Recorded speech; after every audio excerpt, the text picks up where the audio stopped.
கர்த்தராகிய இயேசு கிறிஸ்துவின் நாமத்திற்கு மகிமை உண்டாவதாக. கர்த்தருக்குள் பிரியமானவர்களே, இந்த நாளுக்கான சிந்தனை பகுதியை நாம் கொஞ்சம் நேரம் எடுத்து சிந்திச்சு பார்க்கலாம். பாவத்தில் சின்ன பாவம் பெரிய பாவம்னு நாம் ஒரு சிலதை வகுத்து வச்சுருக்கிறோம்.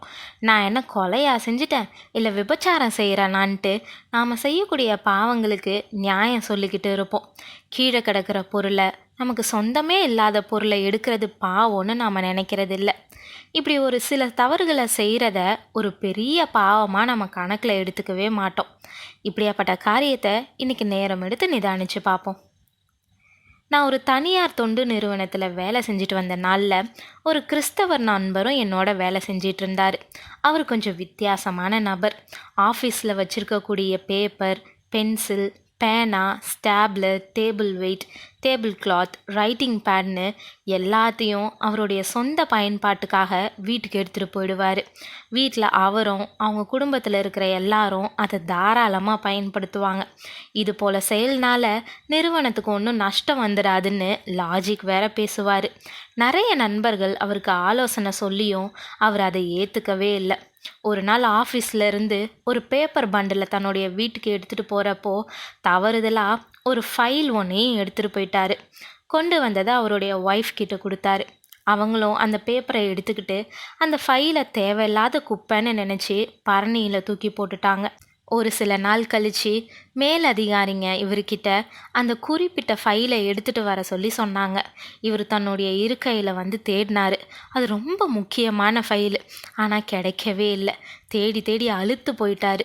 வீட்டில் மறைவிடத்தில் இருக்குது அப்படின்னு இவருக்கு தெரியாது.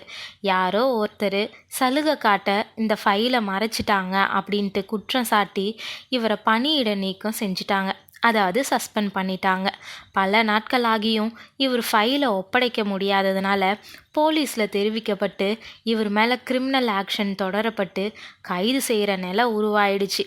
இந்த சூழ்நிலையில் ஆஃபீஸ் பொருட்களை தன்னுடைய வீட்டுக்கு எடுத்து செல்லக்கூடிய தன்னுடைய வழக்கமான தவறை அவர் உணர்ந்தார். ஆண்டவரே, தெரிஞ்சும் இந்த தவறை செஞ்சேன், என்னை மன்னிச்சிருங்கன்னு சொல்லி ஜெபிச்சார். இந்த இக்கட்டான சூழ்நிலையிலிருந்து தன்னை விடுவிக்குமாறு மன்றாடினார். திடீர்னு ஒரு நாள் பரணியில் கிடந்த ஃபைல் இவருடைய கண்ணில் பட்டுச்சு. எடுத்துக்கிட்டு ஆஃபீஸ்க்கு ஓடினார். மேலதிகாரிங்க கிட்ட அவருடைய நிலையை எடுத்து விளக்கமாக சொன்னார். ஃபஸ்ட்டு அவங்க அதை எளிதாக ஏற்றுக்கவே இல்லை. இருந்தாலும் முடிவாக அவருக்கு அந்த பணி மீண்டும் வழங்கப்பட்டுச்சு. பிரியமானவர்களே, கவனிச்சிங்களா? இன்றைக்கி நாமளும் கூட இப்படி ஒரு சில பழக்க வழக்கத்தை வச்சுருப்போம்.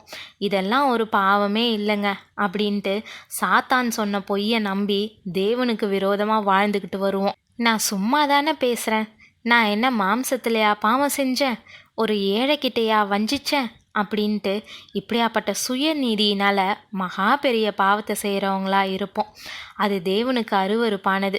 இஸ்ரவேல் மக்கள்கிட்ட இருந்த மிகப்பெரிய பாவமே அவங்க பாவங்களை உணராத இருந்தது தான். தேவன் அவங்களுக்கு சுட்டி காட்டினாலும் அவங்க அதை உணரவே இல்லை. குறிப்பாக எரேமியா தீர்க்கதரிசி மூலமா, நீ உன்னை உவர் மண்ணினாலே கழுவி அதிக சவுக்காரத்தை கையாடினாலும் உன் அக்கிரமத்தின் கரைகள் எனக்கு முன்பாக இருக்கும் என்று கர்த்தராகிய ஆண்டவர் சொல்லுகிறார். நான் தீட்டுப்படவில்லை, நான் பாகால்களை பின்பற்றவில்லை என்று நீ எப்படி சொல்லுகிறாய்? பள்ளத்தாக்கிலே நீ நடக்கிற மார்க்கத்தை பார், நீ செய்ததை உணர்ந்து கொள். உன் வஸ்திர ஓரங்களிலும் குற்றமில்லாத ஏழை ஆத்துமாக்களின் இரத்தம் காணப்படுகிறது. அதை தோண்டி தேடுகிறதுனால் அல்ல, அது எல்லாவற்றின் மேலும் வெளியாயிருக்கிறதுனால் அதை கண்டுபிடித்தேன். ஆகிலும் குற்றமில்லாதிருக்கிறேன் என்று சொல்லுகிறாய். இதோ, நான் பாவம் செய்யவில்லை என்று நீ சொல்லுகிறது நிமித்தம் நான் உன்னோடே வழக்காடுவேன்னு சொல்கிறாரு. ஆமாங்க, நம்மளுடைய பாவத்தை உணராமல் இருந்தோன்னா அது தேவனுக்கு பிரியமாக இருக்காது. இன்றைக்கே நிதானித்து தேவன்கிட்ட மன்னிப்பு கேட்டு நம்மளை நாம் திருத்திக்குவோம். தேவன் தாமே உங்களுக்கு கிருபையும் தயையும் செய்வாராக. ஆமேன்.